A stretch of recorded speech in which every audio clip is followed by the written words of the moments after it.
Well, now we're picking up part two of this waterfront brawl. You all, I want to tell you about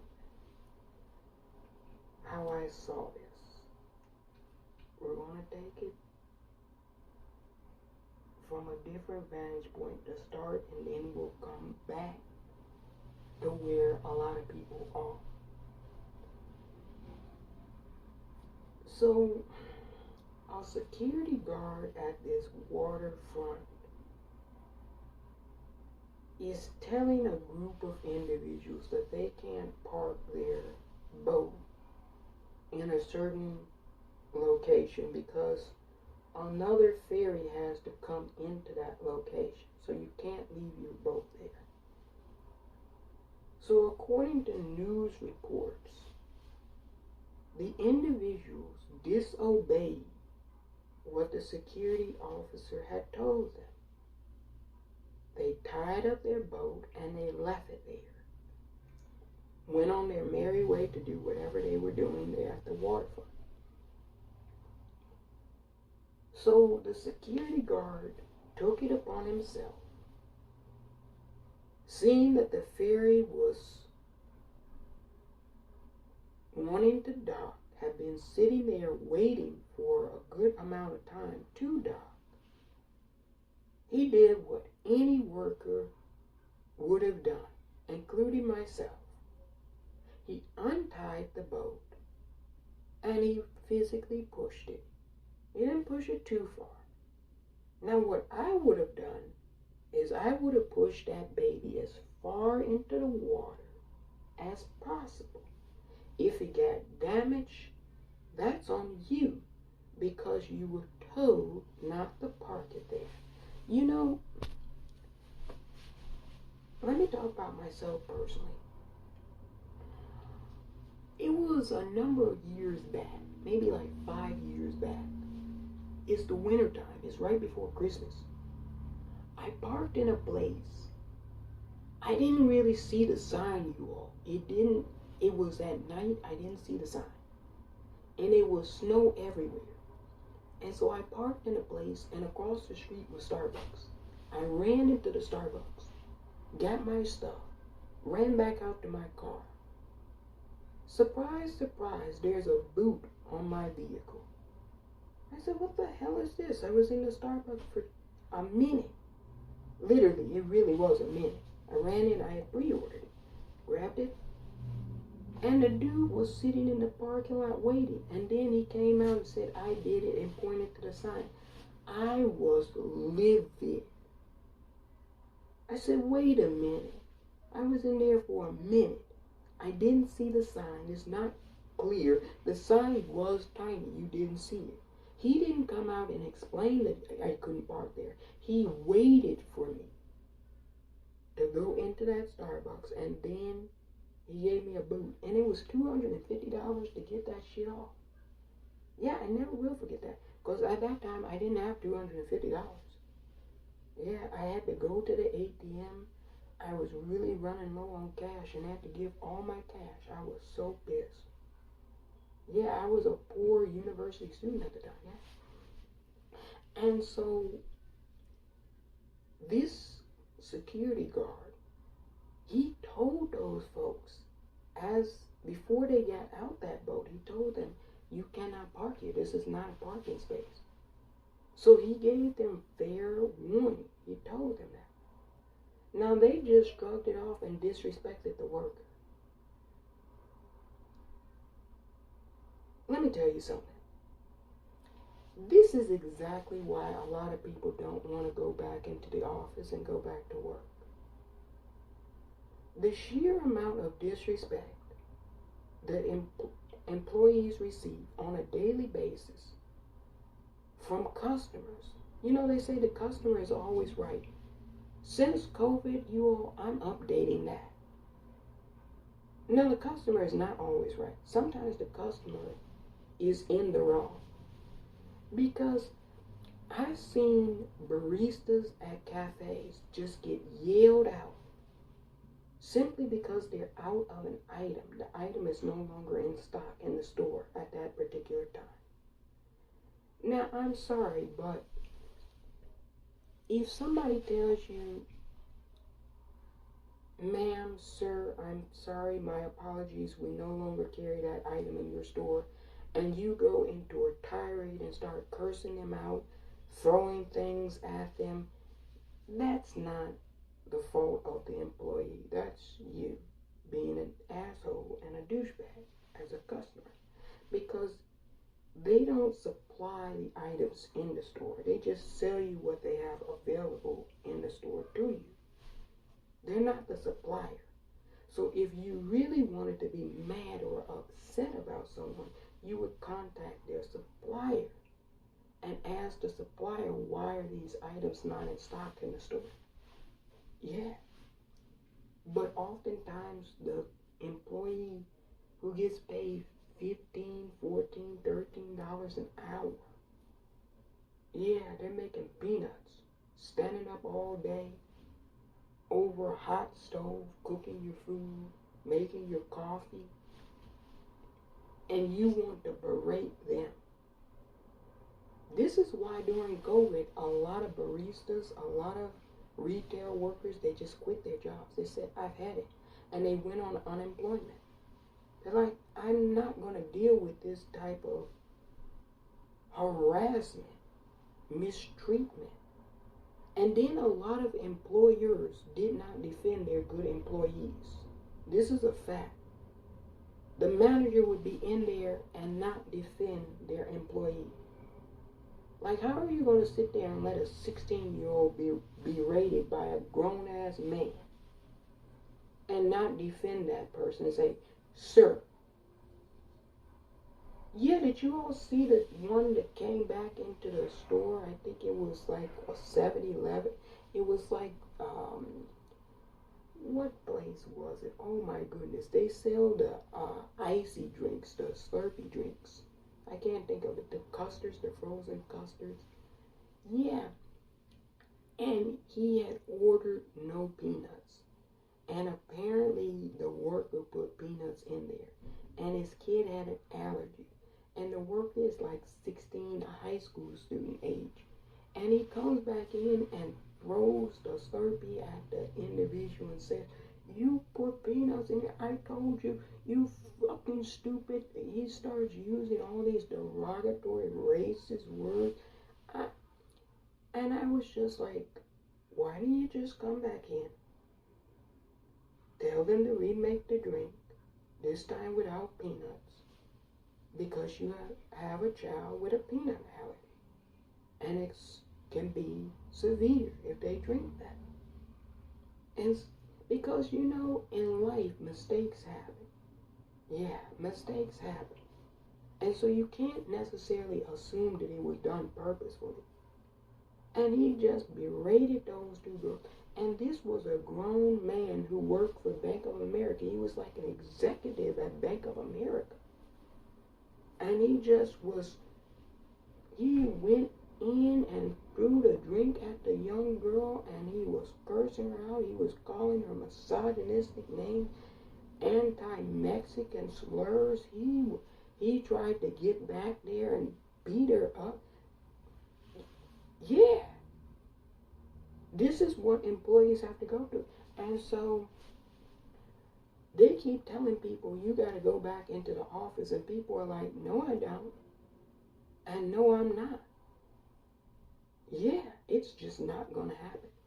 Because of the level of harassment that people have been receiving. Now back to this Waterfront Brawl. So he tells them they cannot park the boat there. There's another ferry that has to come into that spot. They tie it up and leave anyway. Just totally disrespectful. Now, I'm going to surmise that they did this to him because he was black. Yeah. This is where I'm going to start putting in and interjecting race. This is not factual. I can't verify or confirm this. But I think they did that to him because he was black. They felt that they didn't have to listen to what he said. Yeah, they felt, oh, you're just the black security guard. I don't have to take orders from you. Yeah. I'm paying a lot of money to be here on the waterfront.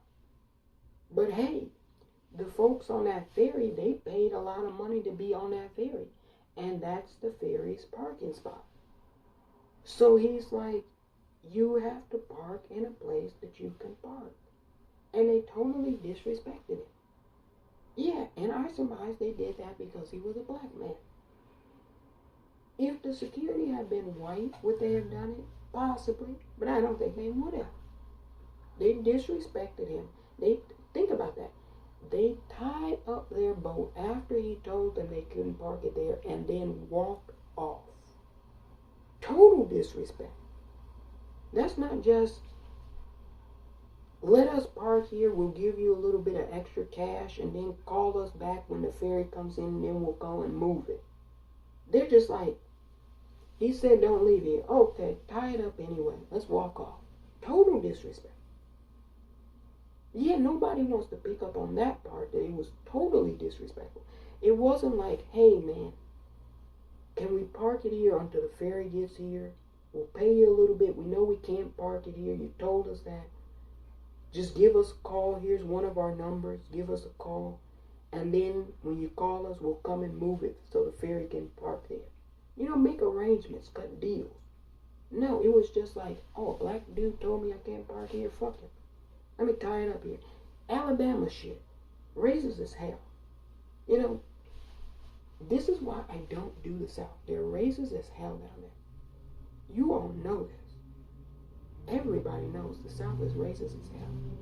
Yeah, the Bible down. Yeah, my Bible, my ass. They're racist as hell down there. So it was total disrespect to this worker. Total, from Jump Street. That's the first thing I noticed, because when he untied the boat, they weren't in the boat, right? They came running back over to the boat when they saw it moving. They had left the boat.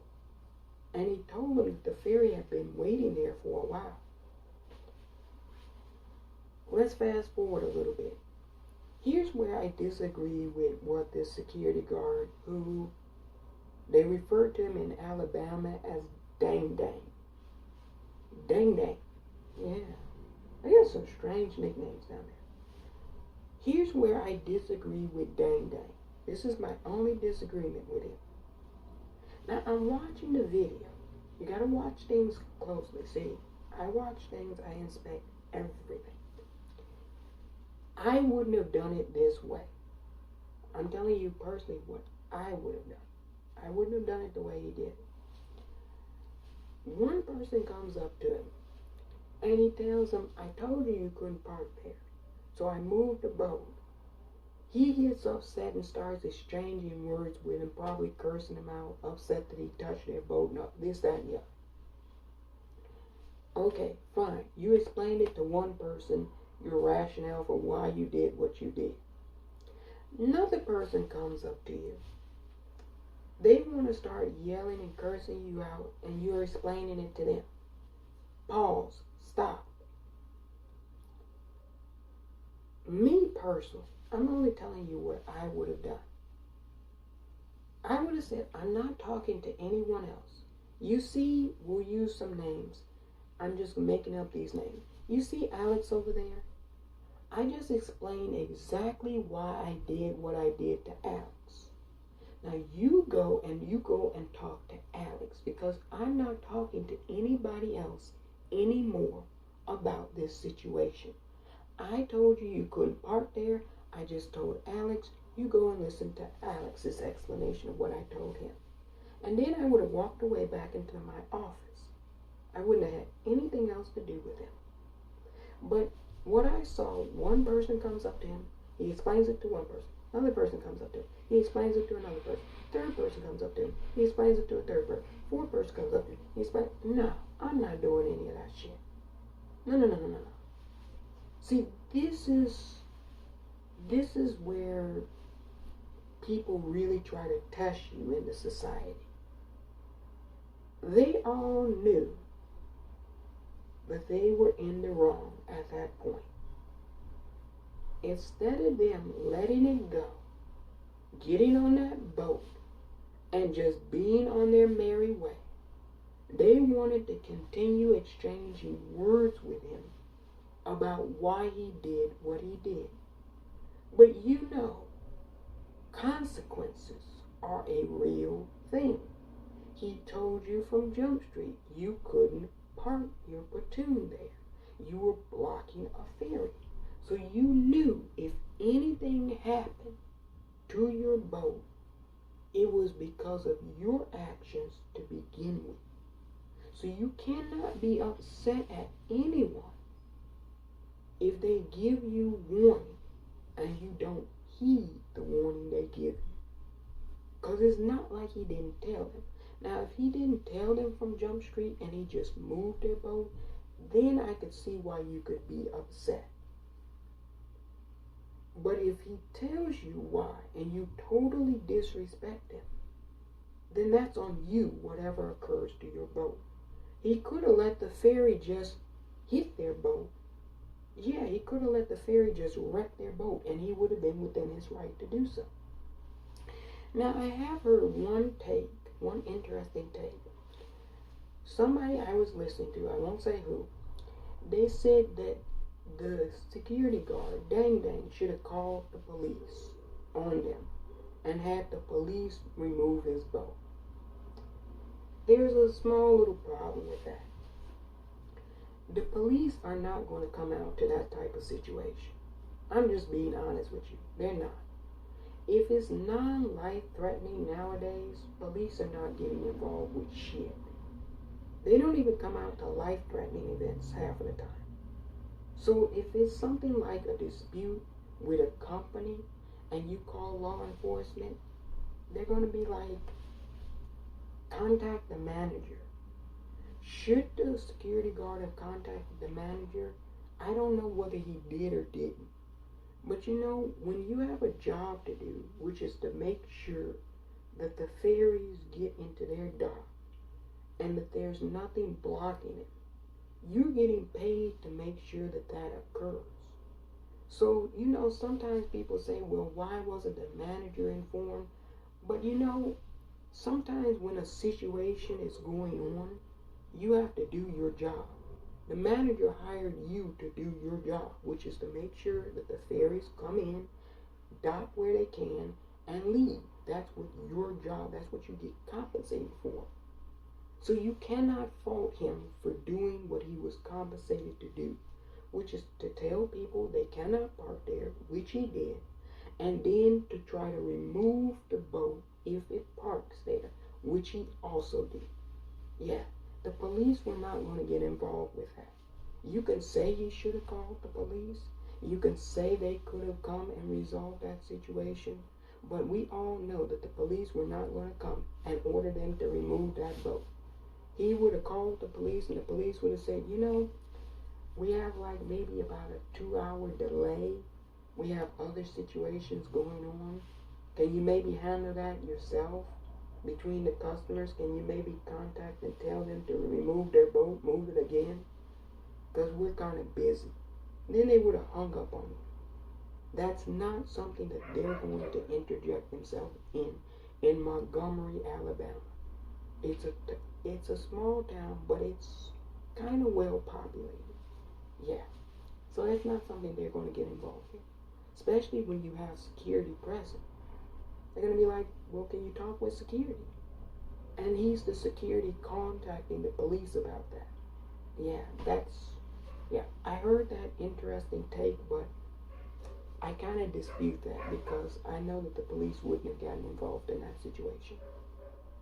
Remember, it hadn't arisen to anything physical at that point. He had just told them they couldn't park there, and they disobeyed him, completely disrespected him. So it's nothing really, it's not a crime. It's something illegal for the company, but it's not a crime. They had committed no crime. Police are involved with crime. If you can't park somewhere and you park there, the parking enforcement gives you a ticket. Parking enforcement doesn't call the police and say, hey, police, can you come here? There's a car parked incorrectly. No, they give you a ticket. So that take is, I just dismiss it because, you know, the individual that said that, I have a lot of respect for it, but, you know, my response to that would be the police wouldn't have gotten involved with that. They would have said security has to handle that. And they would have been right. Security If a company has security, security handles that situation. Police will only get involved if there's a crime being committed. There's no crime being committed, to my knowledge. They just have done something illegal towards the company. They broke a company rule. And so, Dang shouldn't have explained himself 4 separate times to 4 separate individuals. I don't do that.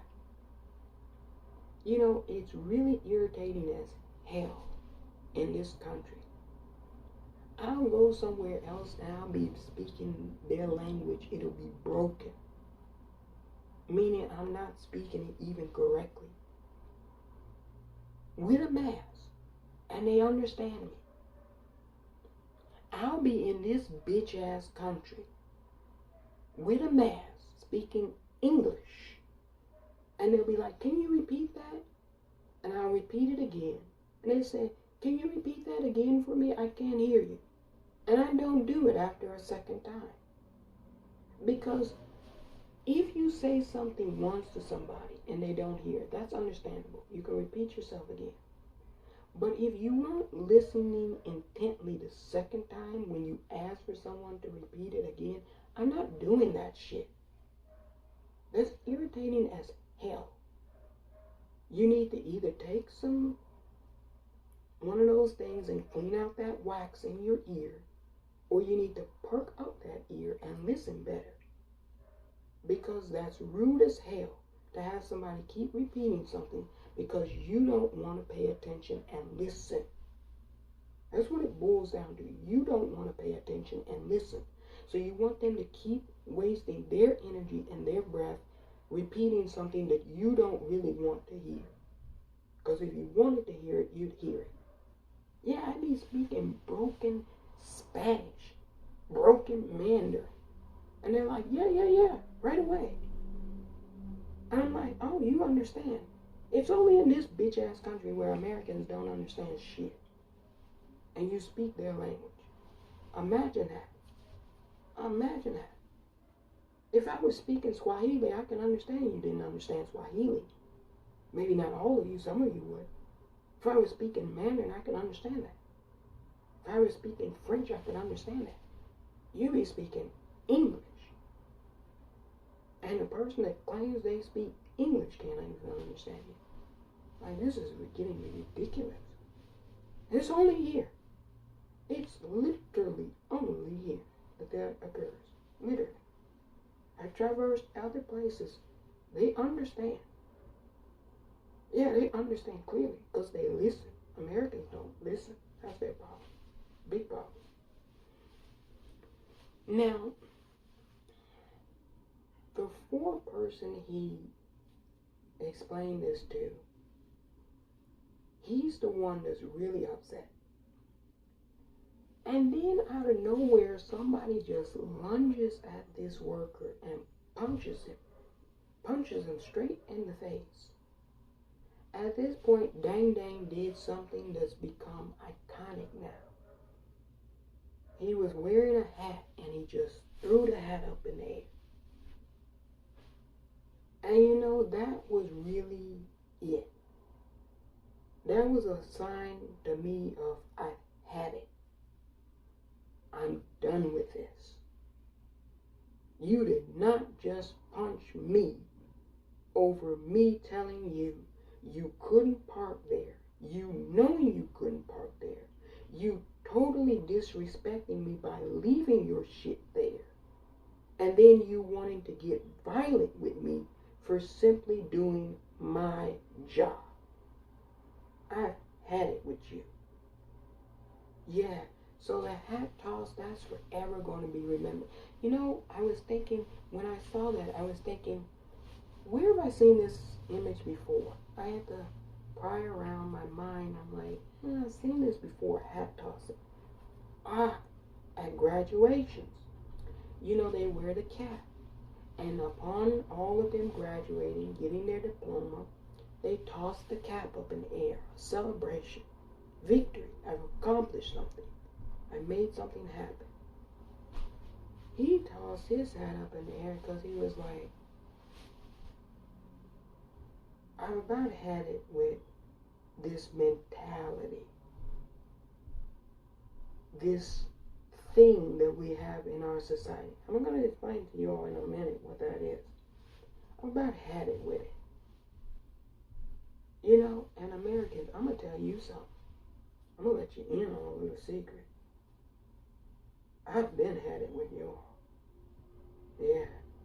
They say that I'm an honorary citizen. You know, it is what it is. You know, people, since COVID has started, year zero, which is 2020, I could understand the Karens going outside flipping out. Because everybody is panicking. They don't know what it is. We have a president who's lying to us. Famously told us to cure COVID, all you have to do is ingest bleach. Yeah. For those who medicate, will never forget that our commander-in-chief at the time said, you know, all you have to do to get rid of COVID is to ingest bleach. You remember people were drinking bleach and they died instantaneously. There was an old couple in Arizona, they ingested bleach. Because people say, oh, that's crazy. Why would you do that? People listen to what their leaders say. Especially when a lot of uncertainty, fear, and doubt is in the society. Yeah, people listen. At that point, that's when I turned off the television. It was okay when the vice president was out there with Dr. Fauci and Dr. Briggs giving us updates. They weren't being completely factual because they told us 15 days to slow the spread. I said, these folks know that a novel virus, it's not going to take 15 days. Then they went to, it's just like the common cold, the flu. I said, that's not true because in China, they've been having the common flu and they haven't been welding people's apartments shut. People haven't been jumping out their windows to their death. People haven't been burning bodies in incinerators in Iran. No, it's not the common flu and cold. So stop lying to us. Yeah, so they lied about everything. Then he told us we're rounding the curve. You remember he repeatedly kept telling us we're rounding the curve. It'll go away in the summertime. The heat will kill it. Now I said that's not true because it's hot as hell in Africa and they got that shit in Africa. It's hot as hell in Latin America and people are dropping like flies in Latin America due to COVID. Then he told us maybe we should think about just shooting the sun into people. I said, man, oh man. When is election day? Oh, November is just July. My goodness, we still got about a couple more months left of this madness. Yeah, I turned that shit right off. So people were terrorized. You all remember Zorro? Susan Wojcicki, I think that's her name. Zorro, the anti-mask lady, the old anti-mask lady. You all say to give her an R.I.P. No, I'm not giving that bitch an R.I.P. Rest in peace to O'Shea. Rest in peace to people who really deserve to rest in peace. That bitch doesn't deserve to rest in peace. Because she wasn't peaceful here. See, you all want to do that shit. I don't do that shit. You do you. Let me do me. She went into that Target, and those Target workers were wearing their masks, trying to do their job. And she went in there with the hat on, the Zorro hat and the Zorro eye mask, and was berating those workers, telling them, you don't have to wear a mask, you shouldn't do this, this is not right, I should be allowed to shop. And they were just like, ma'am, we're trying to do our job. And she's filming the whole thing, trying to act like she's this social media influencer. The bitch was mentally ill. Yeah, deranged. Yeah. And then, wouldn't you know, she caught COVID because she wanted to act like it was 1999 outside when it wasn't. She caught COVID, got really ill, They rushed her to the medical center in Chicago. Now, here's what I don't understand. All you skeptics of COVID who didn't want to listen to the science and the medical health community, why the hell, when you caught that shit, did you all run up in the hospital? You should have just stayed your ass home. It wasn't real to you. It was some type of hoax. You remember at the beginning, at the onset, they said it wasn't even real. Oh, they were saying all kind of shit. It was 5G, it was a biological weapon. You know, that's why I said the internet is for some clowns. That internet got a lot of people 6 feet under. Yeah, it sure did. And so this woman got COVID, went to the hospital, and was put on a ventilator. Do you know those MAGA folks called bomb threats into the hospital? They had to shut down the hospital, saying release her to some private... No, they didn't even say release her at first. At first they said give her ivermectin. Remember, this was the horse dewormer, this medical cure for COVID. Yeah, ivermectin, a horse dewormer. They said give her ivermectin, and the doctor said, we're not licensed to just give people anything and call it a medication. We have medications we give people that are licensed, approved by the FDA for human consumption. And so her supporters didn't like that, and they called in a bomb threat to the Chicago hospital. Yeah, I remember all this bullshit. Yeah, I remember what y'all did. That's why I'm bringing it up now to talk about this Waterfront thing, because it's all important. So folks had to deal with that. They had to deal with George Floyd, a knee on this man's neck for 9 minutes and 22 seconds, as children are screaming to get off of his neck. Derek Demon Chauvin. Yeah, he keeps trying to appeal that. Derek, are you shitting me? If they ever let Derek Chauvin out of prison, I think he doesn't have life. He's got something like 22 years or something like that. So he might actually get out and be elderly. He's going to have to be in witness protection because everybody on the street is going to be gunning for him when he gets out for what he did to George Floyd. I don't advocate violence, but you know, I know how the streets roll. Everybody knows what he did to George Floyd. It's like Carolyn Bryan lying about Emmett Till. Like, he's not getting from under that. He's safer in that prison, believe you me. He's safer in that prison than outside in general pop. Yeah. His existence is over with. That video, nobody's ever going to forget what he did. And all the people who tragically lost their lives, family members who lost loved ones due to that riot and the protests that ensued because of it, nobody's ever forgetting that. He single-handedly, along with the president, they caused a lot of death and destruction in this country. Yeah, nobody's ever forgetting Derek Chauvin.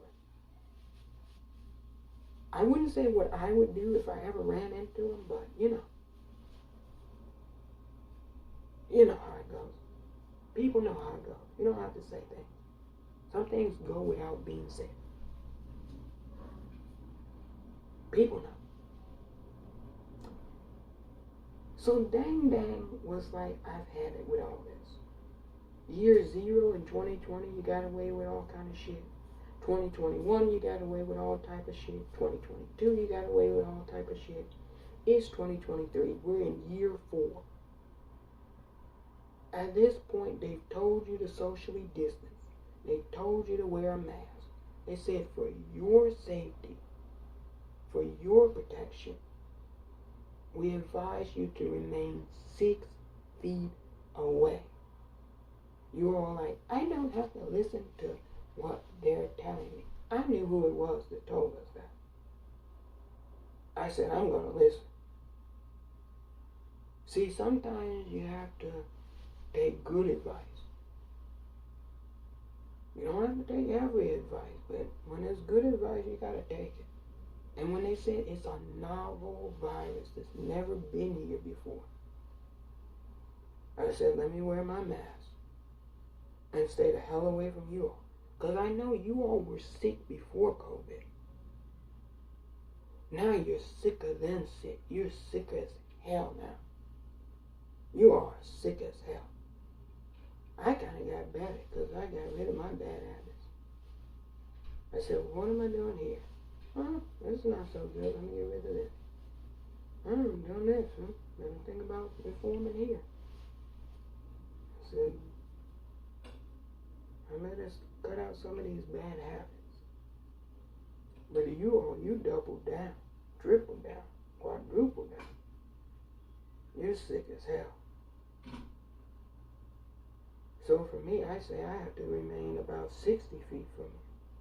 I don't even want to see you all. Yeah, you all are a disgrace. A lot of you, not all of you, but a lot of you are a disgrace. You really should have taken that advice that they gave you. You all really should have stayed home and stayed safe. How many people are 6 feet under that should have stayed home and stayed safe? Yeah. See, when they tell you to do something, you really should do it. They didn't say for their protection. They said for your safety and protection. We advise you to wear a mask and remain 6 feet apart. They said this is some type of occult ritual. This is satanic. I said, I'm going to say 6 feet apart. If they say 6 feet, I said, when they said 6 feet, I said, in other countries they were saying 16, 20 feet apart. The Americans said 6. Other places they were doing far, far apart. The Americans settled on 6. I said, yeah, I'm going to definitely socially distance. Because I knew. Oh, I knew full well. Yeah, when you've been around the block, you know. Yeah, I knew. So Dang, you said, I've had it. I'm sick of this. I'm sick of this. So he tossed the hat up. And let's start with the observation about the fight that turned into a brawl, transformed into a brawl.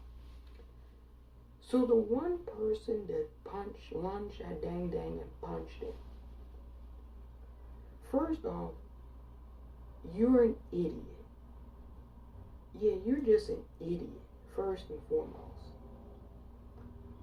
And then the other people who piled on.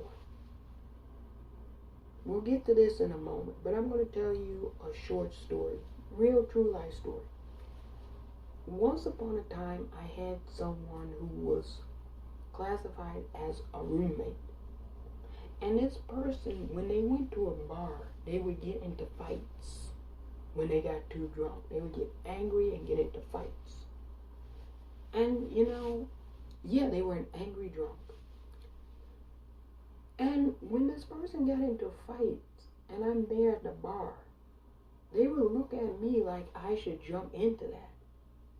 And I'm like, girl, you're on your own. I'm not getting involved with that.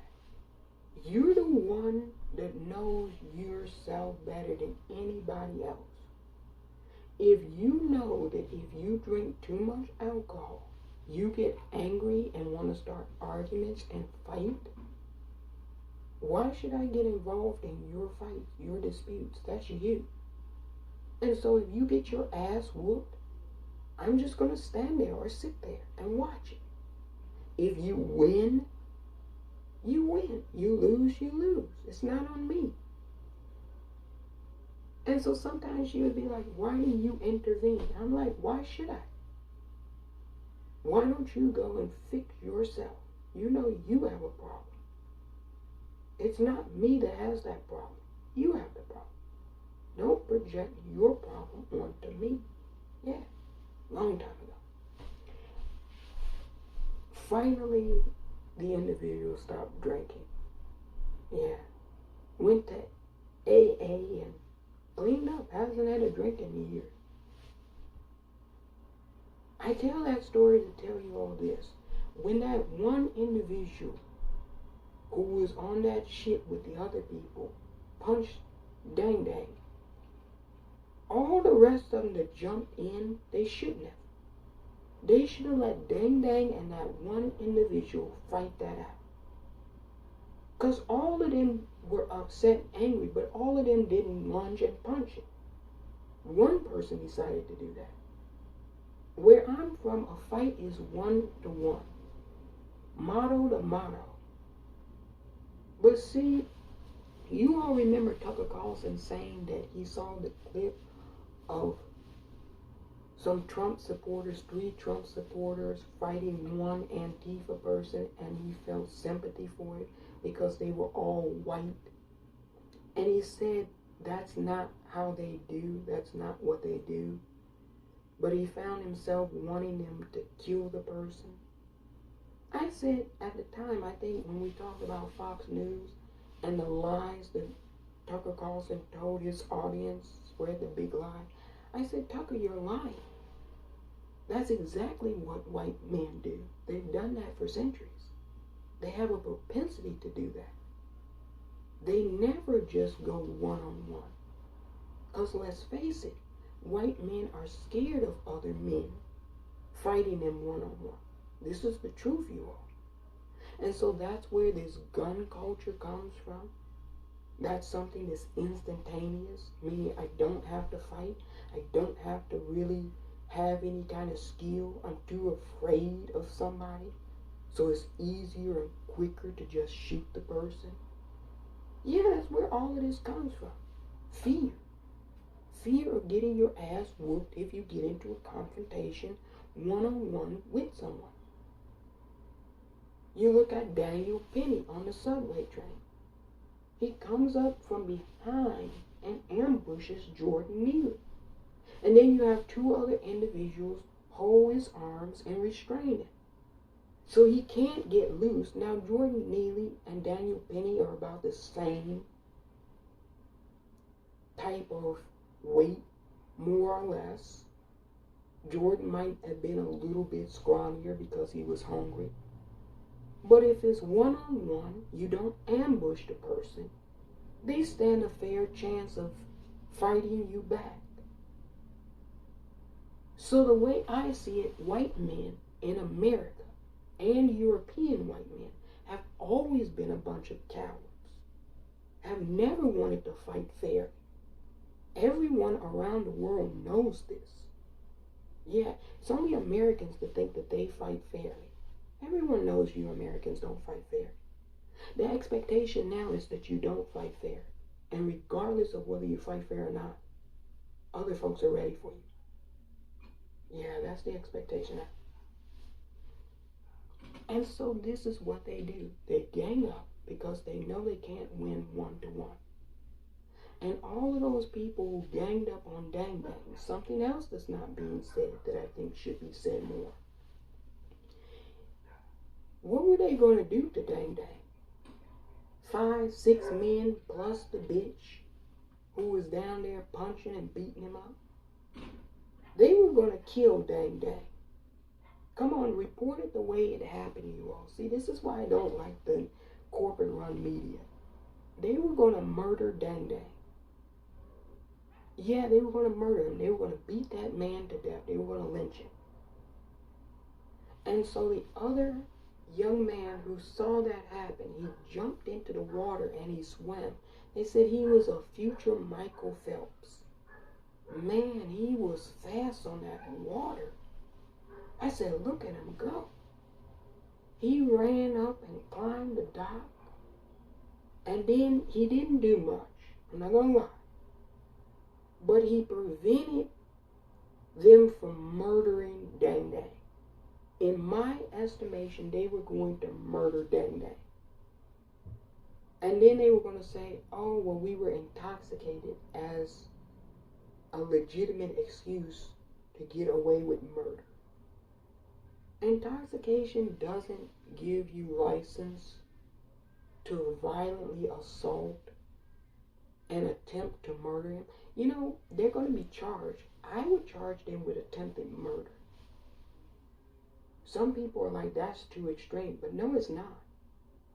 Because if those other people hadn't come to Dang Dang's rescue, which we'll get to in a moment, if they hadn't come to Dang Dang's rescue, Dang Dang would be dead on that dock.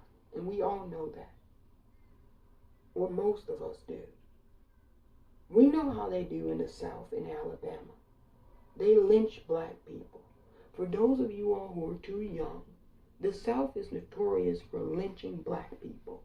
Alabama, Mississippi, Texas, Arkansas, Tennessee, Florida, Missouri, West Virginia, Virginia, they're known for lynching black people. That's what they're known for. Yeah, they try to say we're known to be hospitable, hospitality.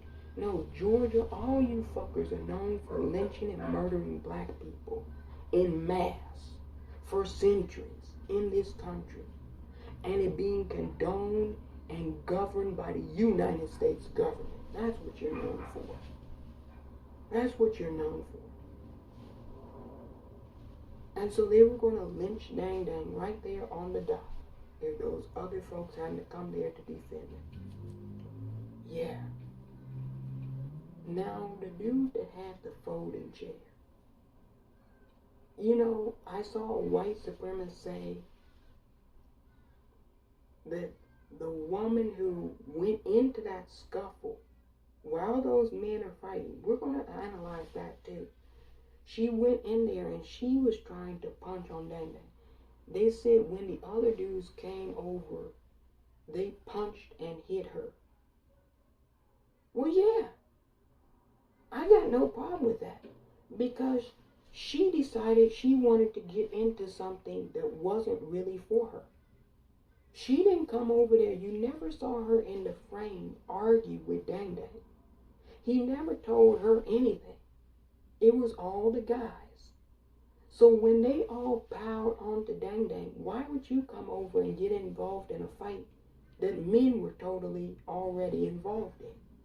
It wasn't her place to even be near that. She should have stayed away from that. I would have said, let them do their thing. But when you interject into something, you've got to be ready for whatever occurs to you. You've got to know that could be a possibility that if you're involved in a fight, you're going to get swung at too. Yeah, it's just, and so the white dude, Jean Jacket Jack, I think that's what they're calling him. He said, have you all seen the video? Nobody is talking about the white woman that got assaulted. Was she not doing assaulting herself when Dang Dang was on the ground? She was punching at Dang Dang. I saw her. And so some women came down there, but before the women came down, the men were down there and they punched her off of Dang Dang. She was punching a man. Yeah, she was. Go look at the video. She got involved in that. She should have never ran up in that. Women, listen to me. Do not interject yourself in this toxicity of masculinity. This is not your place and not your fight. Do not. You will be harmed if you get involved in this. This is a sickness amongst men. Don't get involved with that. Yeah, and that's a hard lesson for her to learn. But hopefully she's learned it. Don't get involved with that. That's not your fight. Now, if it were a group of women fighting and men came and started punching on the women, that wouldn't be their place to do that either. They should let the women fight. Yeah, women fight women and men fight men. She shouldn't have interjected in that. Now, if a woman is being assaulted by a man, that's when you can defend yourself. But Dang Dang wasn't assaulting her. Dang Dang didn't even speak to her. My theory is, had he gone and spoken with the bitch and avoided the men, the conflict might not even have happened. Because the bitch could have said, you know what, guys? We were in the wrong. Let's just move the damn boat so the ferry can come in. Because generally speaking, oftentimes, not always, women are more reasonable in conflict situations than men are. So she could have told the guys, you know what? He did tell us don't park there. We parked there anyway. We totally disrespected him because he was black. So let's just move the boat, get our asses on the boat, move it so the ferry can come. Yeah. So had Dang Dang talked with the bitch, she might not have gotten whipped. Period. Because she probably would have told him we need to move the goddamn boat. Yeah, she was nowhere involved in that situation, so why would you interject yourself in that situation? That's why I'm really speaking on that, because I fear that that's going to be a continued thing. And white women, black women, Asian women, Latina women, whatever type of woman you are, don't interject yourself in this toxicity that men are going through in the society. It's not your fight. It's not your place. They're in self-destruct mode. Let them self-destruct. Yeah. And if you interject, you could self-destruct too. That's what I'm telling you. This is not your fight. You have to know, you have to pick and choose what fight you're going to be in. Yeah, pick and choose your battles wisely. If I'm looking at all these guys fighting, and I'm a bitch, you think I'm going to go and interject myself when 12 dudes are fighting? Dude, are you stupid as fuck or what? Like, she's got to be the dumbest bitch ever. Yeah, she's got to be dumb. Now, the dude with the folding chair, they're looking to question him. What for? What for? What are they looking to question him for? Well, look here. Let me tell you something. Everybody is going to ride with all the people that came in and rescued and jumped to the defense of Dang Dang.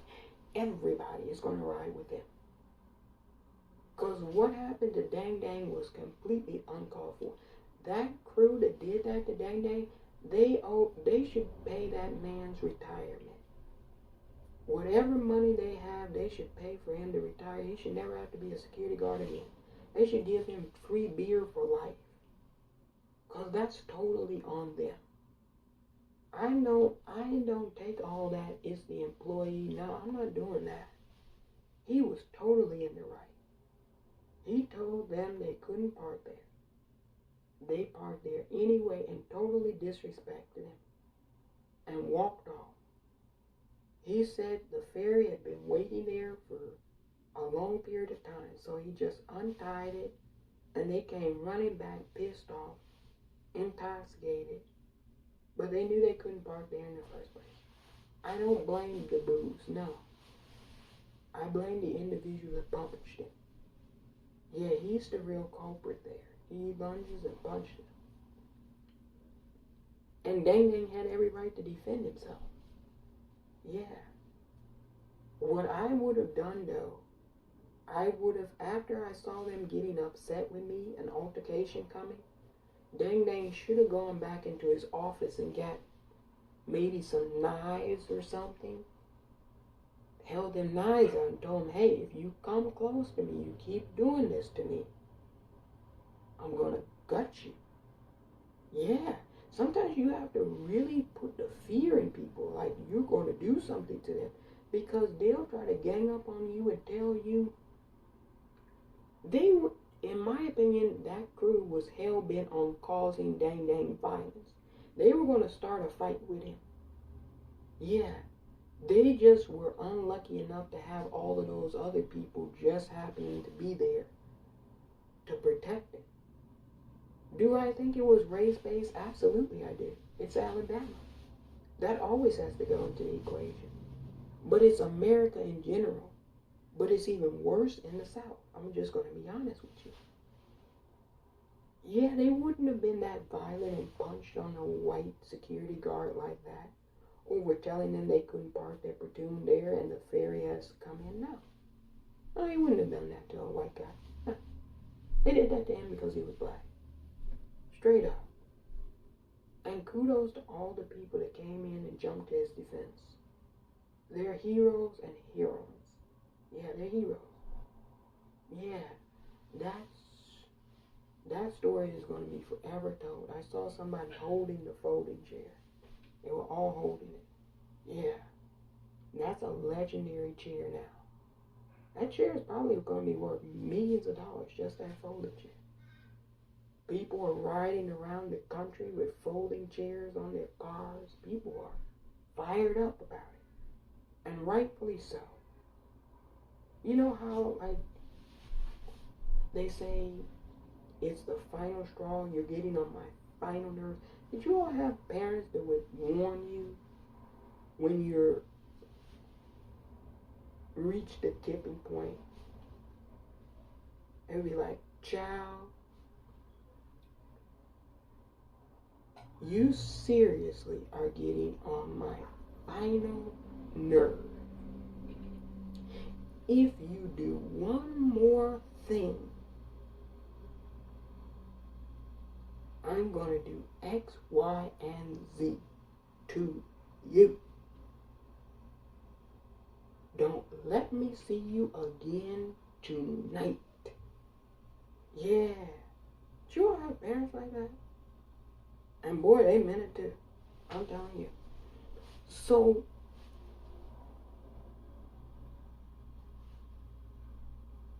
this white supremacy,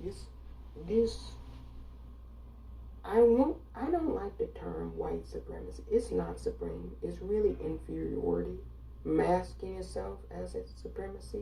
It's really feeling inferior. Yeah. Because you know, when you have to go out of your way to be a bully,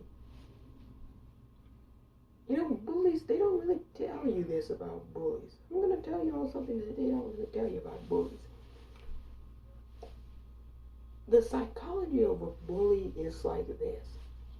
When you're a bully, you have a lot of insecurities yourself. And the way you mask those insecurities is by picking, harassing, and harming others who you feel you can denigrate easier.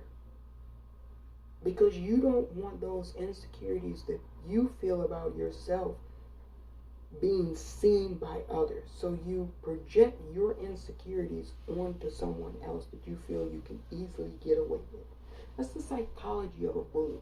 And America is a bully nation. Always has been. We don't know how long it's going to be around, so I can't say always will be because, hey, it looks like time is up. But America has always been a bully nation. That's why your kids are bullies, because the adults are bullies. All of Americans are bullies. You go around bullying people who you think are weaker or who you think are more prone and susceptible to your bullying. That's what you do. And that's what white supposedly supremacy is. It's really masking inferiority. Yeah. And so to compensate for that inferiority, you have to try to present yourself as this thing to be scared. And you have to do all of this fuck shit to other people to try to mask your inferiority complex. Yeah, that's where it comes from. And so most people are just getting tired of being bullied. Yeah, they're getting tired of it. And so everybody who isn't like them, they're going to pick a day pretty soon. I don't know when it's going to be. They're going to pick a day. And they're going to give back to you what you've done to them. Yeah. And to me, it's going to be a glorious day. It really is. I tell people all the time, youth, you listen to me. Young people, you listen to me. Old people, I don't care whether you listen to me or not. You can't teach an old dog new tricks. But you young people, you listen to this. The best indicator of how you want to be treated in the future is how you treat people in the present. So if you're a bully now to somebody, and you know potentially down the road somebody could do it to you when the situation changes, it's best that you say, you know what, I no longer want to be a bully. I'm going to stop doing this.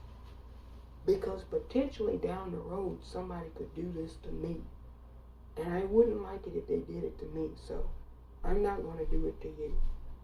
This is where the saying comes from, treat people the way you want to be treated. Because that's how the universe works. What goes around comes back around, like a boomerang. This is what all of these sayings the ancients gave us, these wise wisdom sayings, because they knew these things recur in the universe. Things cycle out and come back to fruition. And so there's always been this kind of fear, especially by white men.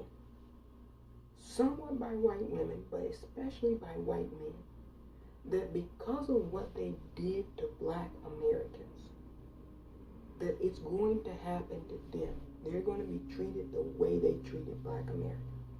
And there's that latent fear of that treatment because they know that it's not good what they did. They know. Yeah. You know, you have a child. When you're a child, sometimes you know what you're doing is not right, but you still do it anyway. But you know. So your parent is like, you knew you shouldn't have done that, right? And you're trying to come up with justifications and excuses in your head. Like, well, you didn't explicitly tell me. You got some smart kids. Well, Mom, you didn't explicitly tell me that I couldn't do it, so I didn't technically know. Yeah. And then the parent fires back, well, did you ask me? Then you could have known had you asked, right? So that's why you always have to ask, right? Yeah, I've dealt with some of the worst type of individuals you could ever imagine. Man, they put me through the ringer. You know, I tell people if they could put me in a mental ward, I'd have the mental ward, like the joint would be lit. I tell them I just need like maybe about 5 or 6 things. 5 or 6 ingredients. The people in there screaming and crazy, they would be normal in like 30 days. They could put me in the psych ward. They could be screaming and hollering. I tell them I need about 6 things. I'll be specific with what I need. And tell them I have to force these folks to take it. Yeah, we have to force it down their throat. If they take it for 30 days, they'll be perfectly fine. They'll be like, why the hell am I in here? Oh, well, you were just screaming all the time and you thought you saw ghosts and creatures and all of that kind of thing talking to you. Now you're well again. Yeah. And so they've given me some crazy folks. Day one, I never will forget this. I had a child. And the moment I walked into the room, the child picks up their chair. It's a wooden, heavy, hard chair. Hurls it right at me. I just dodged the chair. I kind of assumed it was coming. And then the child stormed off. Now, the person in front leading the room, they were like, are you going to go after the person? I said, no. They'll come back eventually. We'll get around to having that conversation. Carry on. We'll talk about it a little bit later. See, it's all about how you handle these type of situations. I've handled difficulty. You know, they gave me the most difficult clients. imaginable. A lot of those clients now are like, they're upright, respectable citizens in this republic, going on to graduate university, working good jobs. They wouldn't even know it's me. That's what I'm trying to tell you. Yeah. You just have to look at things a different type of way. You know, I once had a child that would tear up the room, just throw trash and all kinds of stuff all over the room.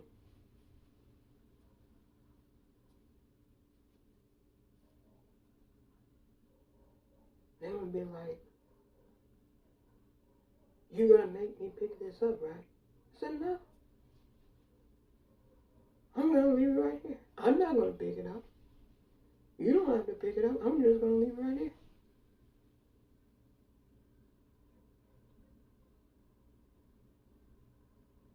I said, "But if it stays down there like this, we can't get on to doing other things."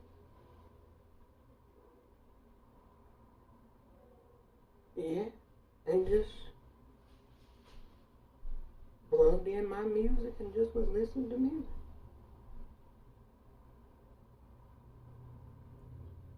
Eventually, the child started cleaning it up, got the message. Tapped me on the shoulder and said, "Are you going to help me?"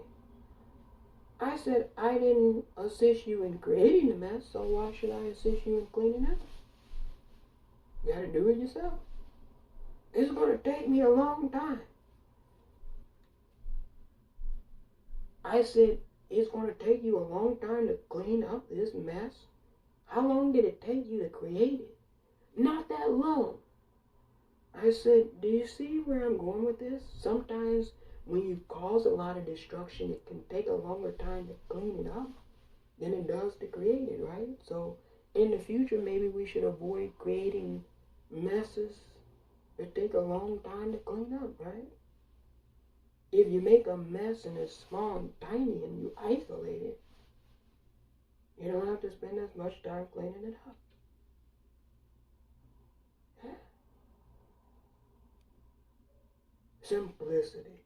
You gotta make things simple for people. Each day, the messes would get tinier and tinier. So the duration of time to clean it up for this individual would get shorter. Pretty soon, it was just in a tiny spot. He was making a mess.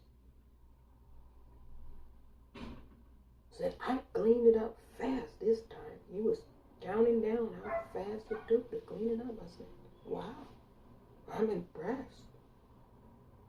Before long, there were no more messes, right? Yeah.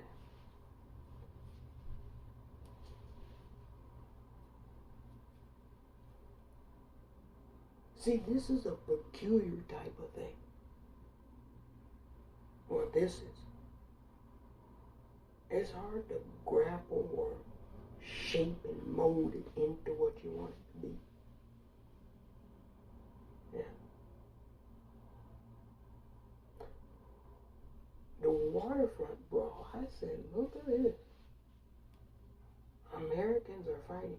And you know, they're sloppy. What I saw, you all, it's not good. You all need to go back to the gym or something. Because even the people that came in to defend Dang Dang, they couldn't punch, they couldn't land a blow. The folks who were punching Dang Dang couldn't land a blow. Americans.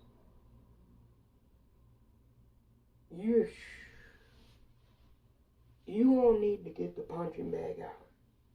You all need to work out. It's bad. You know, they plan that in other countries. They sit there laughing. They say, if we have to go hand to hand with the Americans, it won't be pretty. It'll be over in a couple hours. That's why I don't know why folks keep on this internet talking about they want a civil war.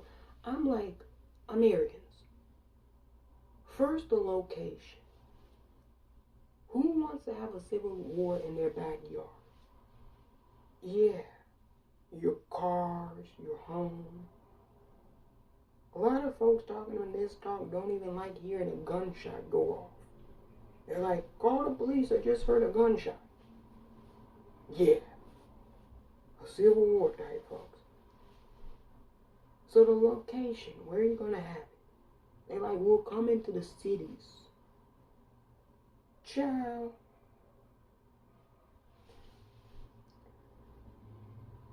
The folks that say they're going to come into the cities don't really know how cities operate. They really don't. If you knew, you would be like, we're not coming in there. See, I'm a city owl, so I know. It's not going to be pretty if you fight a civil war in a city. You probably want a big, spacious area out in some rural area. Yeah, where you can march in your regalia. Yeah. But then nobody's going to show up to that. You know, America, they constructed all these freeways and highways. It's not like before where you could ride your horse all around the rural open land. They've got freeways, byways, storefronts, gated communities. Shit. I don't know where they're going to fight this civil war. They got to pick a location. Secondly, Americans, you're out of shape. You got diabetes, high blood pressure.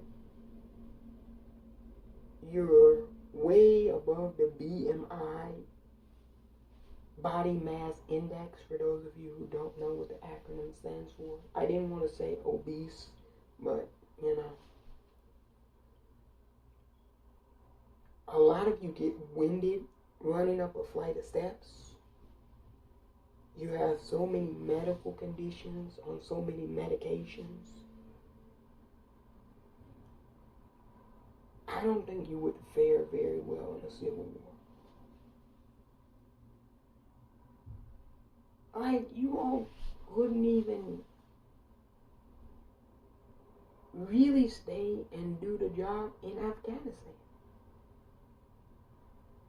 Think about that. 20 years in Afghanistan, and yeah, Vietnam, they ran out of Vietnam too. Not, the Vietnamese were putting up a fight, but China was coming. They didn't want to deal with 1.4 billion Chinese people. Yeah. So, you know, you have to be realistic in life. You have to look at where you are, your current situation, and really be realistic too. Is this feasible for me? I mean, of course, you're going to have some goofballs, some deranged men who go out here and do deranged things, but that's them. That's not all of us. Yeah. And so that should be housed to those entities and individuals, if you know what I mean. But yeah, this waterfront thing, you all, I'm telling you, it was the disrespect of Dang Dang, the worker. Total disrespect. Then it was wanting to punch this man for no reason besides he just was doing his job. And then they were going to try to murder him on that waterfront. And that's why I don't want anybody that defended Dang Dang to be charged, because had they not been there to jump into his rescue, Dang Dang would be a hashtag on the internet. We all know that. Yeah, we all know that Dang Dang would be a hashtag. Rest in peace, Dang Dang. Justice for Dang Dang. Has they not been in there to defend him?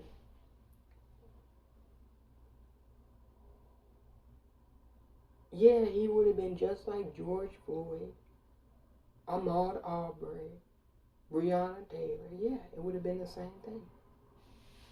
Absolutely. So finally, people are standing up and defending themselves. It's about damn time, in the words of Lizzo. Yeah. She said, in a moment, I'm going to need a sentimental man or woman.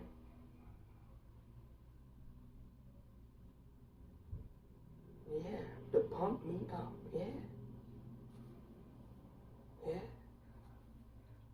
Facts, all facts. Because they're standing there watching this man.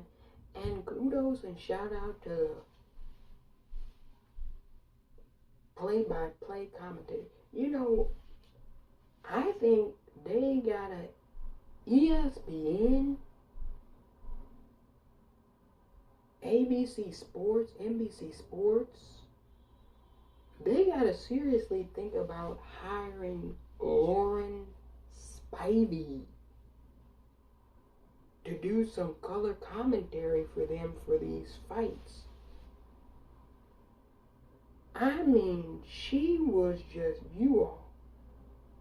As bad as the situation was, you listened to her video commentating about the spectacle that occurred on the waterfront.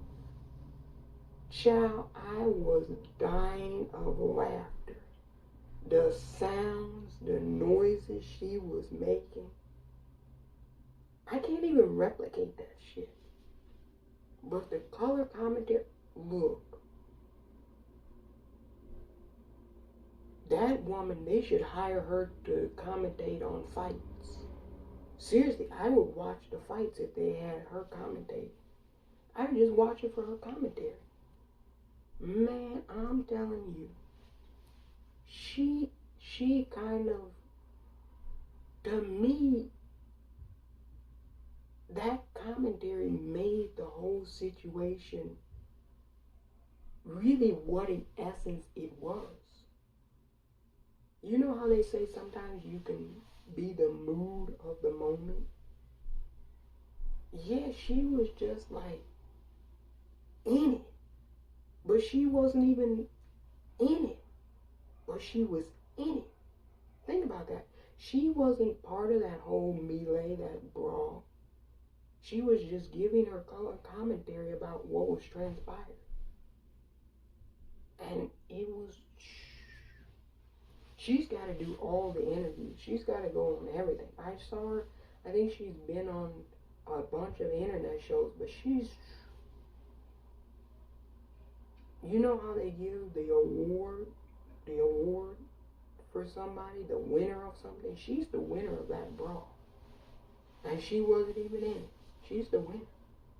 Lauren Spivey. Man, that color commentary that was a hoot and a holler, y'all. I was dying of laughter. She was like, oh, there they go. Boom, bop, boom, beep, beep, boom. I said, what in the... Only in America. Yeah, that's true. Yeah. I always tell folks, people clown everywhere, but nobody, and I've been around the block, nobody clowns like the Americans. Oh, if you want a clown show, like a 5-star clown show, off the rails, kind of really spectacle of epic, shitty proportion, come to the United States of America. You're in for a treat, baby.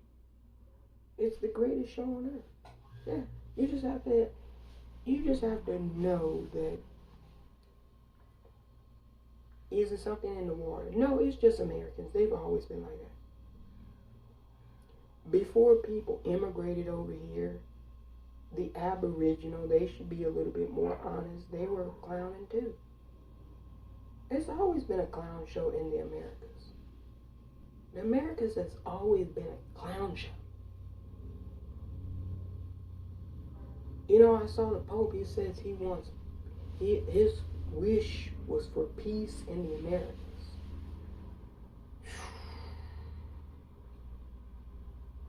Y'all look at Haiti. Then look at South America. Then look at the United States. Then you got Canada. Canada doesn't clown too much, but, you know, of late they've been clowning too. You know, it used to be the case that Canadians were nice, but now Canadians are kind of sour too. It's the Americas. It's the Americas, baby. It's been a shit show since the beginning. Yeah, nobody clowns like the folks in the Americas. They're a bunch of goofies. The United States, though, takes the cake. You know, I tell folks all the time. Americans can't stand Americans. They can't. But the reality is nobody likes any of you goofies. Yeah, they don't like the white goofies, the black goofies, the Asian goofies, the Mexican goofies. They don't like any of you goofies. The immigrant goofies, they don't like any of you. They can't stand your guts anywhere else. 95% of the rest of the planet cannot stand your guts. So everybody is hoping that you just do the job for them, which is to get rid of yourselves. So then they won't have to do too much work. Some folks are like, it's taking too long. They're getting antsy. They want to come in here and do shit. Careful now. Careful. Because one thing I will say about the Americans, you never want to count them out. Yeah, I've been around a long enough time to know the Americans like the back of my hand. And I never discount them. Yeah. They might look down and out. They manage to be resilient and bounce back.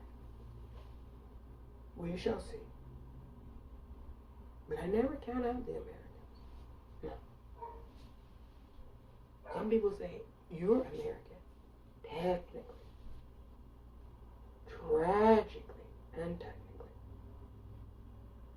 But I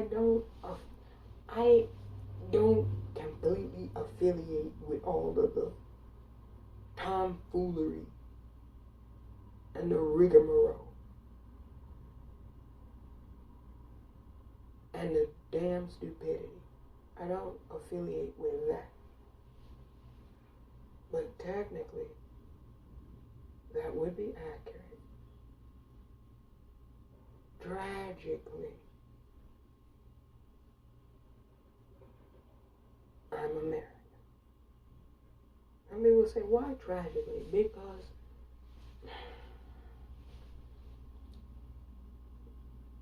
when you're around clowns and you're not a clown, it's not funny. Yeah, it's not funny. Americans think this stuff is funny, but nobody else thinks it's funny. This is ridiculous that a man doing his job who told you what you could not do and you did it anyway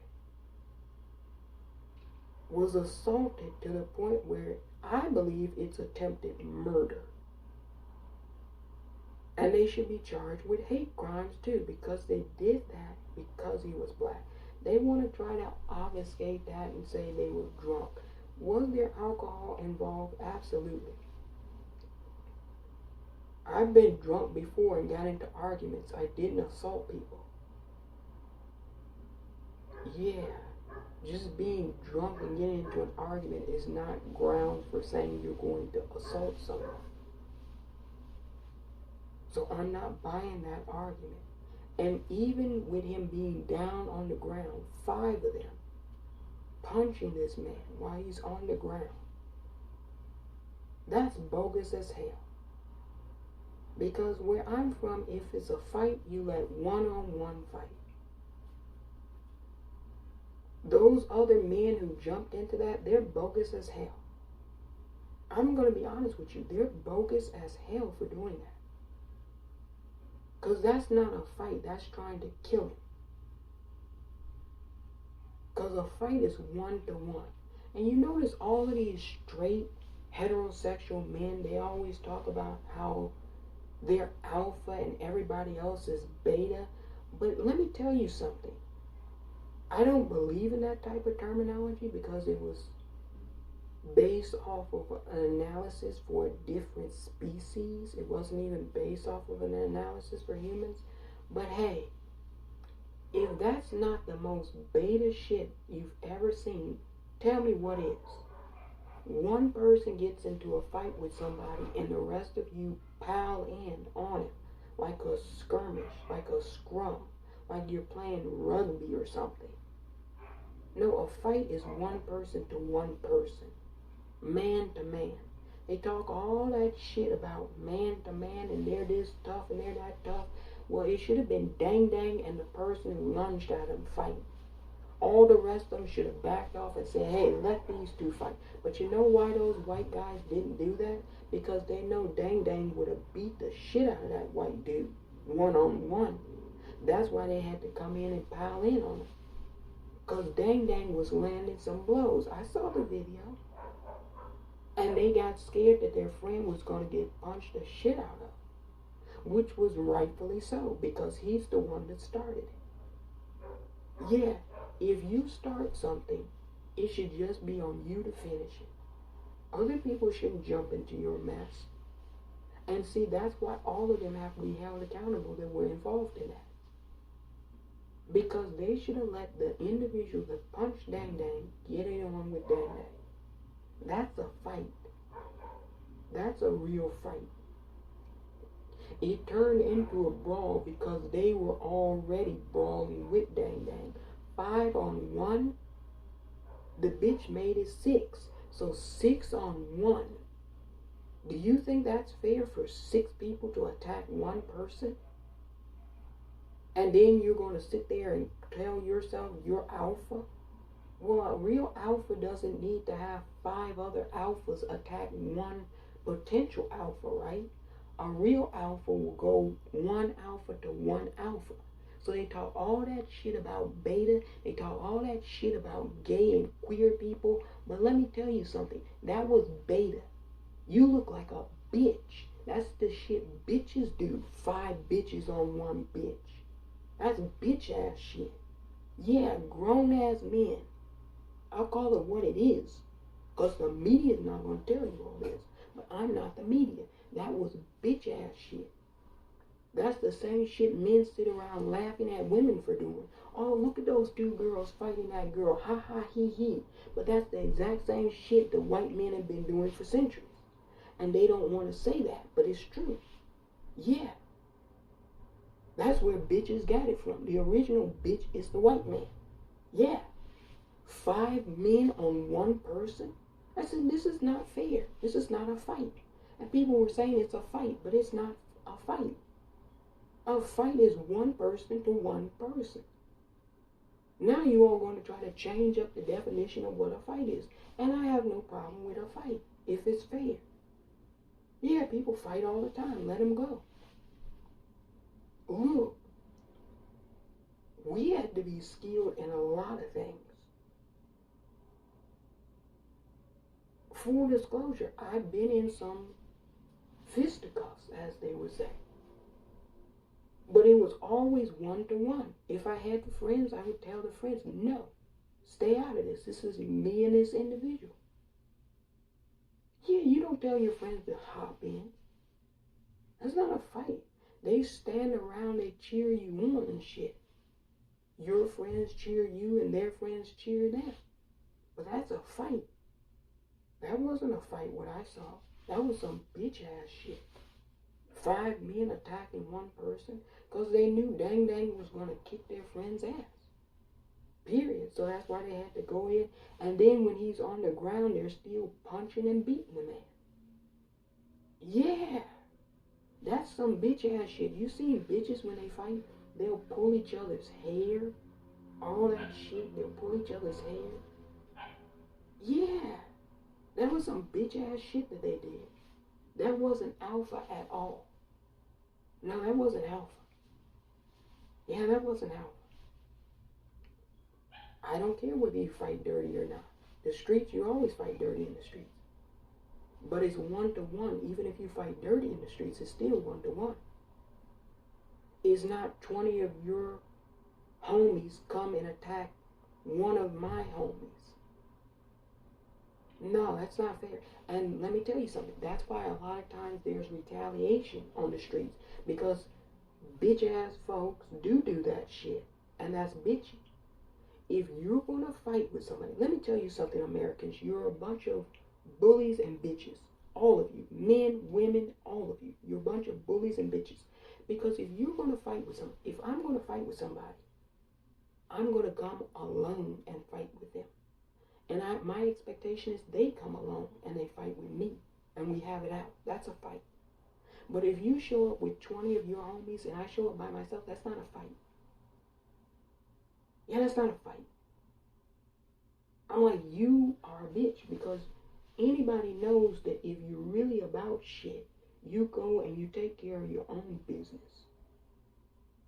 Men are the biggest bitches there are. Yeah, they're the biggest bitches there are. I've seen women fight one-on-one more than I've seen men. In contemporary times, yes. Bitches used to do that shit in high school. They would gang up with their cliques. Now, if it's 1-to-1, I've seen one bitch fight one bitch. Other bitches do not jump in. Men will have 5, 6 other men fighting one man. Yeah, that's not a fight. Men, you don't know how to fight anymore. Yeah. And then got the nerve to talk about women. But if that's not as bitchy as a bitch-ass move is, I don't know what is. Call it what it is. Call it what it is. I looked at that, I said, that's not a fight. 5 men, and then one bitch jumps in. That's not a fight. Yeah, they wanted to murder the man. That's attempted murder. That's what it is. Now, how the Montgomery Police Department charges those individuals, I don't know. But I would charge them with attempted murder. If it were my decision, I would charge them based off of what I saw in that video. I would charge them with attempted murder. And I would cut everybody loose, including the dude that used the folding chair. Because at the end of the day, all those people that jumped and defended Dang Dang knew that they were trying to lynch Dang Dang. That's why they came over to defend him. They knew what was really taking place. See, the media doesn't want to report what really, folks, why they jumped in there. They knew had they not gone over to rescue Dang Dang, he was going to be murdered. I can clearly see that from the video. Because if somebody is down and you're still punching him, and it's 5 dudes punching you, and they're not letting off of you, they're trying to murder you. Because at that point, it's over with. The rest of them can be like, hey, get off him. He's down. He's done. But they were still on him punching him. And had those people not come over there, Dang Dang, trust and believe, Dang Dang would be dead had they not come over and defended him. Tell the truth. See, I'm the only one that's going to call balls and strikes on this. Yeah. Do I support violence? It was self-defense. It wasn't violence. The way I saw it, they came over to defend Dang Dang because they knew had they not come over there, he would have been lynched. That's the shit they do in Alabama. They do it all the time. It's so prevalent in Alabama and in the South that you have a musician, I guess you can call him that, who just sang a song about lynching. Jason Aldean. He said, try that in a small town, right? That's how prevalent it is. That's how sick those bastards are. They're like, and then when they get caught, this is how slimy and snake shit they are. When they get caught and they get criticism from all of us northern folks who don't go along with what the South does, which is lynching black people. South, let me tell you what you do. You lynch black people. And us up north, we have our problems. Don't get me wrong. But we don't do what you've done. We haven't done what you've done. That's your thing. That's your thing. So keep it in the South. And maybe try to stop it. Because you have a sickness. You have a real sickness. And everybody up north knows you do. And then sometimes you come up north, you sick southern bastards. You come up north and you try to integrate that shit up north. And we have to take heads and scalps up north from you. But then we find out you're not a northerner. You're originally from the South. So stay the fuck down in the South. Yeah, I'm telling you the way I feel about it. That's just how I feel. You're not a northern. You're not northern. You go play southern rules in the South. We play northern rules in the north. I'm a northern owl. City owl. Born and raised in the city. Yeah, in the gutters. And we always play it northern up here. And that's how it's always going to be. So if you Florida men, you come running up to this city, you come running up north, I can't say what I'm going to say. I'm just going to do it. And it's a bunch of us that feel that way. And we're ready. Period. End of story. You did that shit in the South. You're a disgrace. Yeah, it's a disgrace. General Sherman was right. We have to make sure that they never, ever bring that shit up north. Ever. Yeah. That's why I'll never be in the South. I never go. Because I know what it is. Real folk know what it is. We don't know. So you do that in the South. And then you get mad when people in the North critique you about it. Say this is what you're on. But that's what you're on. For generations, since the country started, that's what they've been on. Everybody knew what they were trying to do to Dang Dang. Shout out to the people that jumped in. Be like the person who swam as the legendary, great former co-host of the Cross Connection, Tiffany Cross. She said, be like the swimmer and come to the rescue of people in distress. He didn't do a lot though, but he did enough. See, people are like, he didn't really do a lot, but he did just enough. He showed up. He was present. And see, a lot of people would sit and walk on by as that shit is happening. And that's why we have a lot of bad folks get away with doing horrendous things in our society. Because people look the other way as it's happening. Yeah, but because people know historically what the South is, they were like, they're going to lynch Dang Dang if we don't come in and help him. People know Dang Dang in the community. He's known. He's not some stranger. They know each other. And so they're like, that could be my grandpa, my daddy, just doing his job, and somebody tries to lynch them because they're black, because they're Mexican. Yeah, they do that to the Mexicans down there too. You don't think we know? We know. We know.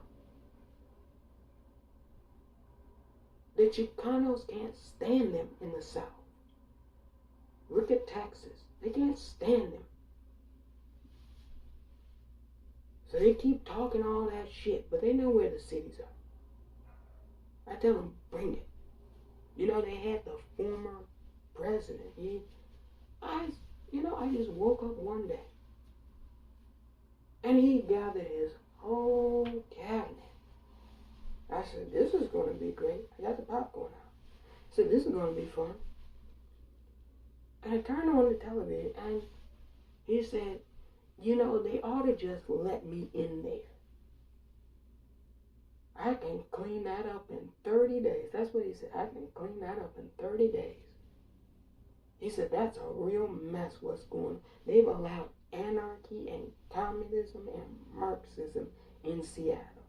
Yeah, he said my city. He put his name in it. And we knew they had a list. They had a list of folks that they wanted to do grave bodily harm to. You all, I'm honored, beyond honored to be on their list. Proud of it, in fact. Proud. When I found out I made the list, I was so happy, you all. To be on a list of folks that they hate, oh, wow, I'm doing something right. I said, thank you. I always wanted to be kind of exceptional. Making a list of hate that Nazis dislike, white supremacists, Ku Klux Klan, say, oh yeah, please put me on your list. Yeah, check it twice, make sure it says the purple people's out. Yeah, I love it. Absolutely a thrill bite. No, I don't. You don't know. You don't know. He said, can we send the 82nd Airborne Division into the city? They said, Mr. President, whoever you send into the city, I'm just dramatizing it. But they really did tell him this. They said, Mr. President, whoever you send into that city, you could send them in, but they might not come out. Because I told him that. I said, when he put my city in his mouth and put me personally in his mouth, I said, oh, he's done. I'm going to go after and make sure that I stop. I said, yeah, they can come on in. Come on in. Send the Zip Recruiters, the Proud Boys, the Oath Keepers, the Boogaloo Boys, whoever you want to send. Send all them racist ass boys up here. Come on in. But I got something nice for you. I got something mighty nice. You know how them southern hospitality women say, I got something mighty nice for you. They say it with that thick southern drawl. I got something mighty nice for you. Come on in, boy. I got a hot meal waiting for you at the supper table. Yeah, I had a nice hot meal waiting for you. Still got it prepared because, you always got to take precautions with them type of folks. Yeah, it's nice. Hey, and even if I'm not around to serve it, I know other people, they're definitely going to serve a good meal. It's going to be al dente. It's going to be great. It's going to be a thing of beauty. Yeah, I said, come on in. We're always welcome. But you best be on your best behavior. Or you know what'll happen. Say, they want to go see Jesus. Me and my folks, we send you to go meet Jesus. Yeah, we send you to go meet Jesus. Give you a one-way ticket. Here's your ticket to go meet Jesus.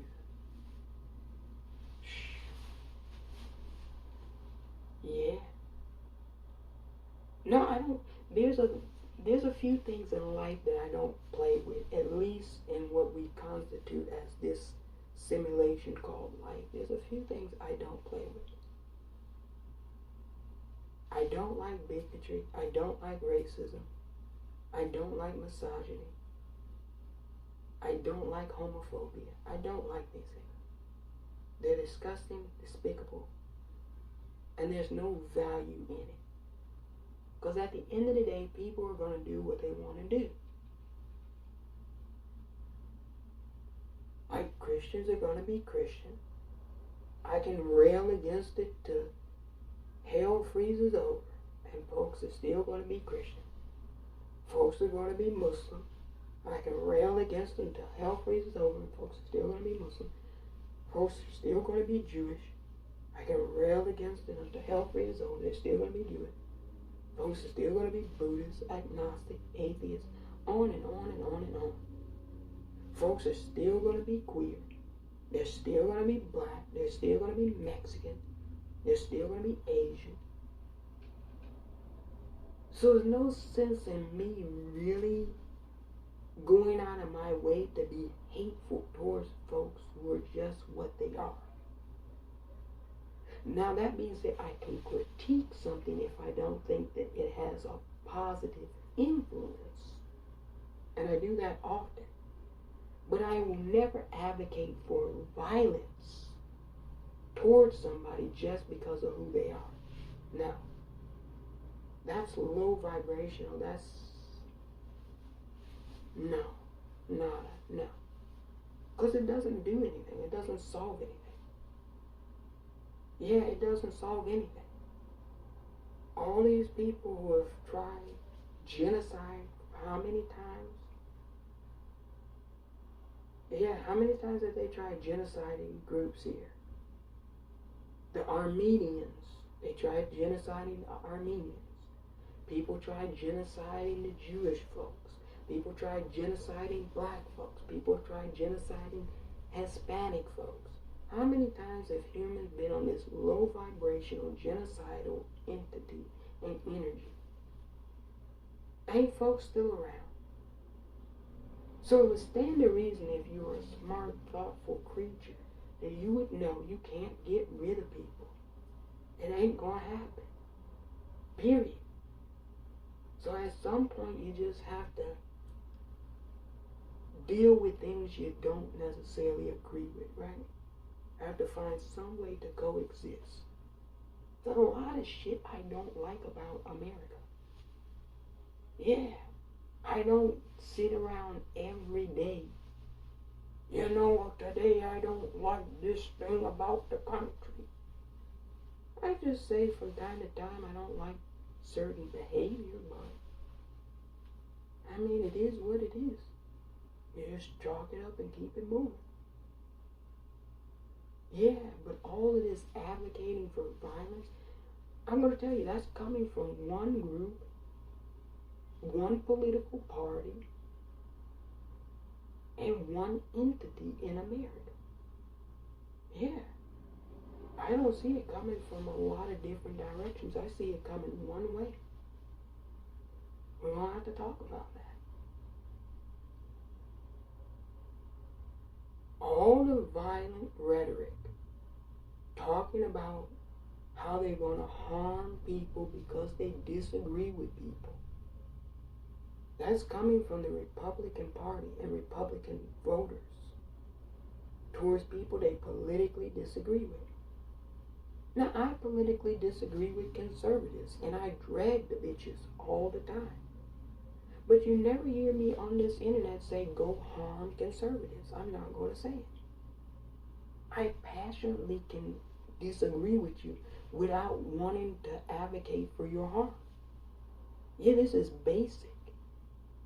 This is basic, but understand that the people who claim to be pro-life are always talking about killing people. Have you noticed that? Have you noticed the people that claim they're pro-life, who dog out women for abortion, are always talking about how they want to kill other citizens? Yeah. RSBN, the network host, he interviewed a man at a Trump rally in Erie, Pennsylvania recently. And the man went on about how he wants to kill globalists, liberals, rhinos, people that believe all this, that, and the other. And the RSBN host, who should have been terminated from his job for advocating and agreeing with that, he said, yeah, I can go for that. Or to some effect, he said that. Now, I don't know about you, but if you go to your job and say you're okay with murdering people who politically disagree with you, You get called into the HR office if it's a reputable company. RSBN is not a reputable company, so of course they didn't terminate it. But you go to your place of employment and advocate murdering people because they politically disagree with you. You get called into the HR office and they say, hey, we saw a video of you making a comment about wanting to murder folks who disagree with you. We don't think you're a good fit for the company anymore, so today is going to be your last day. Could you go and pack up your office? But see, like I said, RSBN is not a credible, legitimate company. And we have to say this. There's a lot of right-wing, hate-filled groups that are masquerading as businesses.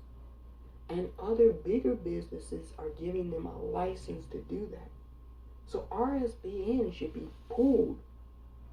In my opinion, they should be pulled. Their sponsorships should be pulled from the major suppliers. AT&T, whoever is giving them DirecTV, whoever is giving them license to be on the airwaves, they need to pull it. Because any company that's reputable, they would call in their employee that said that, and they would terminate them. Yeah, the same thing I said about Greg Gutfeld, who said he's okay with the genocide of Jewish people. I said, you would have to fire him. I wouldn't come and want to sit next to him. I wouldn't want to work at a network where somebody like that works. Yeah, no. And see, what they're trying to do is, they're trying to say it's okay for you all to do that in your places of employment, and it's not. 99.9% of employers, if you say that at work, you're going to get terminated. So please, you all, don't do that. Don't say those things. Those places like Fox News and RSBN, they're solely subsidized by rich, older, billionaire white men who are hate-filled. Yeah, they're bankrolling them. So they can get away with whatever they want. But if you work in a private sector or public sector and you say that kind of shit, you're going to get terminated. Yeah. So they don't want to tell you that they're being bankrolled by billionaire white men who are racist, misogynistic, bigoted, homophobic. Yeah, they're just a bunch of haters, but they have a lot of money. But hey, we're working on that too. We're working on that. A lot in the pot, so to speak. Yeah, we're working on that. You know, I'm going to have to make a video about Fullerton County. What to expect. DeKalb County, what to expect. When a potential indictment comes down in the days and weeks to come, potentially. What the citizenry should prepare for. Yeah, we'll have to make a video about that. But yeah, this is a case of what they've always been on in the South. This is hatred. Putrid hatred. They did that because he was a black man. Yeah. Had Dang Dang been a black woman, they would have beat her too. Those white men, they would have punched and beat on that black woman too. They hate black people with a passion in the South. We all know this. Like, this is not news. This is not news. They're trying to act and prance around and dance around it. No. No, baby. You don't get to dance around it. Tell it the way it is. Them people are hate-filled with a passion. We got some up north, too. We're gonna... Arrangements are being set. You know, all of us know a lot of men ain't gonna make it. Yeah, they're not gonna make it. They're saying they're gonna be around November of next year. A lot of them aren't gonna make it past the winter. A lot of them ain't gonna even make it to Christmas.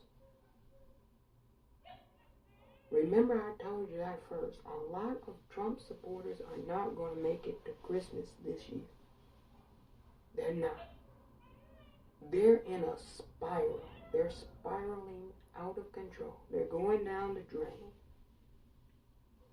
They're being flushed down the toilet.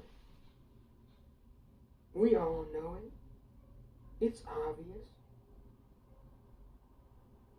They can't contain themselves anymore. We know. It burns them up that a black woman is vice president. Yeah, that burn. Ooh, I'm telling you.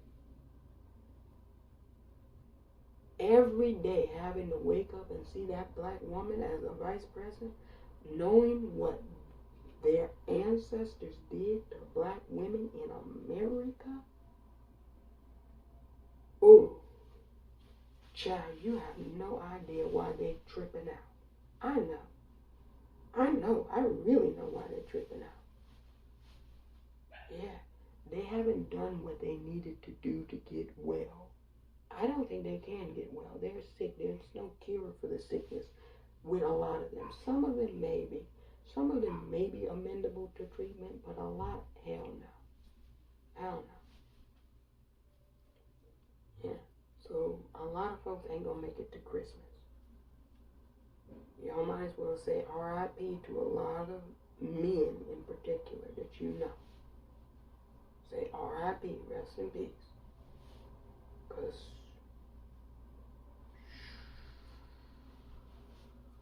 spiraling down the drain.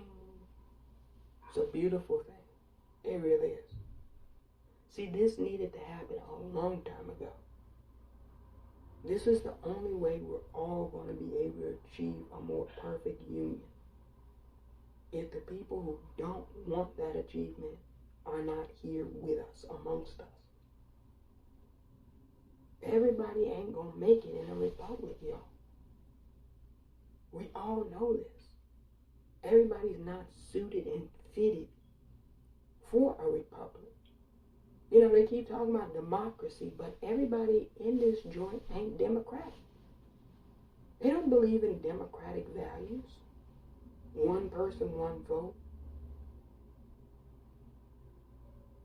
Representation, diversity, equity, inclusion. Those are all democratic values and principles.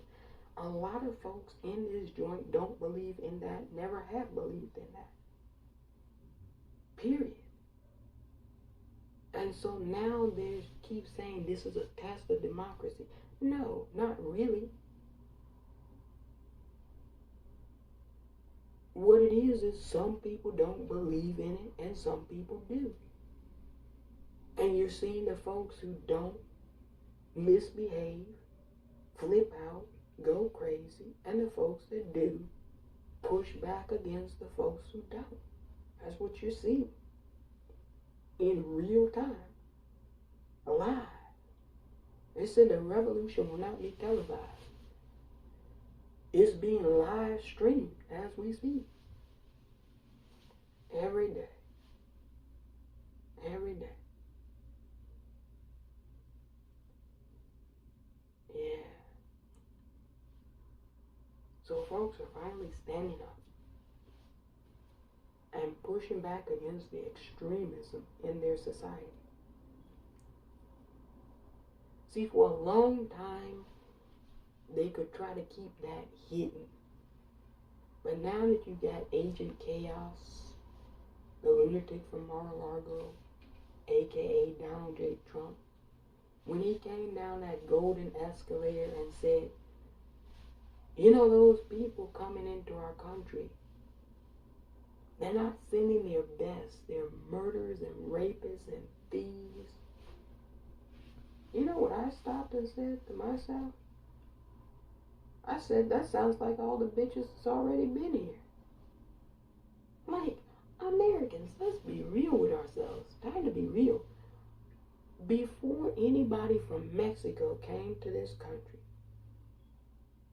was there not murderers, rapists, and thieves?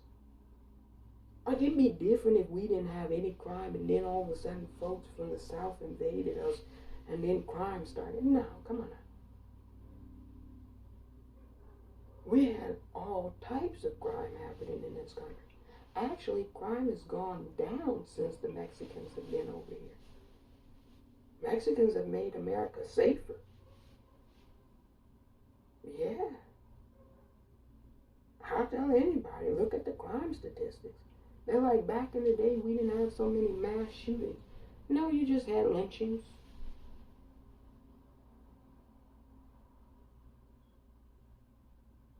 Yeah. And a lot of things didn't get reported back in the day. Because you had all white jurors who, once they lynched somebody, they were let go before lunch. Yeah, you would get in at 11:58. Oh, you lynched somebody? It's almost noon. Okay, cut them loose. 11:59, everybody go to lunch. That kind of shit didn't get reported. There are so many people in this country who experience domestic race-based terrorism by white Americans that they can't even count. Yeah. So don't tell me about the crime and murders, rapists, and thieves. Look, they had barns where black women and children were shackled up. And you could just go in there, pay a couple of dollars, and do whatever the hell you wanted to. Whatever your sick, deranged fantasy was, you could do it with a black body. Yeah. They didn't report all that shit. Yeah. So the Mexicans actually made this bitch safer. Much safer, I might add. Trump ought to know all about rapists. I don't know about murderers, probably though. He's probably gotten away with some murders. And thieves. He's definitely a thief. New York is suing him for $250 million. The federal government says he defrauded folks. And raping? Yeah. You know the dude that takes somebody into a department store and you go into the dressing room and you sexually assault a woman? Yeah. I would have said it sounds a lot like you, right? That's how I would have left it.